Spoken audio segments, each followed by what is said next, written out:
The topic we are going to discuss about is aldehydes and ketones, and the subtopic is reactions of carbonyl compounds. So now we are going to discuss about acid-catalyzed addition reactions.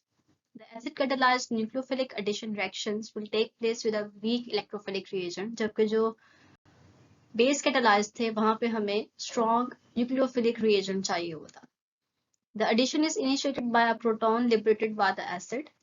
The proton combines with the carbonyl oxygen atom and increases the electrophilic character of the carbonyl carbon. Here is the mechanism. यहाँ पे जो carbon और carbon में जो oxygen atom है वो attack करता है on this proton, and here we form a duct, and in the very next step जो न्यूक्लियोफाइल है वो अटैक करेगा on this carbonyl carbon, and nucleophile जो है वो इस प्रोडक्ट के साथ जाके अटैच हो जाएगा.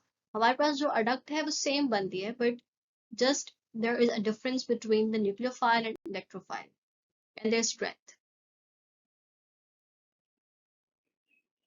So first are the polymerization products. Both formaldehyde and acetaldehyde polymerize in the presence of dilute sulfuric acid to give metaformaldehyde and paraldehyde respectively. Formaldehyde condenses to form metaformaldehyde, while acetaldehyde condenses to form paraldehyde. So the main reaction is with ammonia derivatives. Aldehydes and ketones react with ammonia derivatives to form compounds containing this complex and water. The reaction is known as condensation reaction because we got carbon bonded with nitrogen and nitrogen is bonded with another derivative, और addition elimination reaction क्योंकि addition होने के बाद water जो है वो eliminate हो जाता है. So यहाँ पे you can see aldehyde जो नाइट्रोजन है ये अटैक करता है on this carbonyl carbon, adduct बनती है and finally water जो है वो remove हो जाता है. First is the reaction with hydroxylamine. Aldehydes and ketones react with hydroxylamine to form oximes in the presence of an acid. जब भी aldehydes या ketones react करेंगे with hydroxylamine के साथ it will form oximes, और जो भी parent compound है उसका नाम लिख के you will just add an oxime word.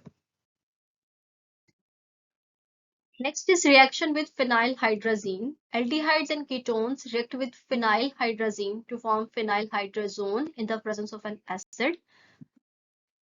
Similarly, आप यहाँ पे parent compound का नाम लिखेंगे और साथ में आप phenylhydrazone word add कर देंगे. बाकी कोई उसमें as such problem नहीं होगी. Just यहाँ पे ऑक्सीजन को हटा के आप डबल बॉन्ड बना देंगे विद नाइट्रोजन एटम और फिनाइल इसके साथ अटैच हो जाएगा. Next is the reaction with hydrazine. Aldehydes and ketones react with hydrazine to form hydrazones in the presence of an acid. So acetaldehyde react with hydrazine to form acetaldehyde hydrazone. Similarly, acetone करेगा तो it will form acetone hydrazone. Next is the reaction with 2,4-DNPH. Aldehydes and ketones react with 2,4-dinitrophenylhydrazine to form dinitrophenylhydrazone in the presence of acid. So acetaldehyde 2,4-DNPH बन जाएगा और acetone 2,4-DNPH बन जाएगा, but यहाँ पे वो hydrazine की बजाय हाइड्राजोन बनाएगा प्रोडक्ट्स में. This reaction is used for the identification of aldehydes and ketones क्योंकि जो 2,4-dinitrophenylhydrazones हैं वो usually yellow and orange crystals होते हैं. So जब भी aldehydes उसके साथ react करेंगे they will form orange or yellow crystals in products, जबकि जो non-carbonyl compounds हैं जिसमें हमारे पास alcohols वगैरह आते हैं वो नहीं बनाएंगे. So इसको आप as an identification test भी use कर सकते हैं.